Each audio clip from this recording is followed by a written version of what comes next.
ասում է, որ աղքատությունը ձեր գլխում է։ Ես հասկանում եմ ինչ ասում։ Այդպես է, ճիշտ եք համարում։ Սխալ զրույց է։ Ինչու՞։ Որովհետև տանից բացի ասված թոշակառուն, եթե 63 տարեկանում գնում է թոշակի, տանից հետո պիտի բիզնես դնի։ Էլի է սպասում 63-ում բիզնես դնի։ Նա ջայր 28, 30, 40 տարեկան տղան 63 տարեկանում ինչ թազա բիզնեսմեն։ Ես դες բան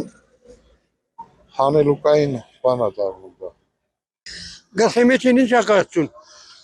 35 տարեկու աշխատել եմ, 5 տարի կրճատել են, 30 տարվա ստաժ են տվել։ Էլ ինչ ակացություն։ Ասում է, որ աղքատությունը ձեր գլխում է։ Ես եթե աշխատած չունեմ, ինձ ոյ գլխումս ինչ ակացություն։ Եթե ակացությունը գլխումս է։ Ինչի եմ 35 տարի աշխատել։ Պետության համար։ Ես սարել ուզում են աշխատեն ապրեն, բա չեր աշխատեն, ոչ գոսկա ոչ մենգա։ Մանամանդ այս գորիսում, այս մեր ռայոնում, ոչ ինտեն չկան։ Սա գապանը չէ, ասենք հանքաչում են աշխատեն, պես գործի տեղ չկա։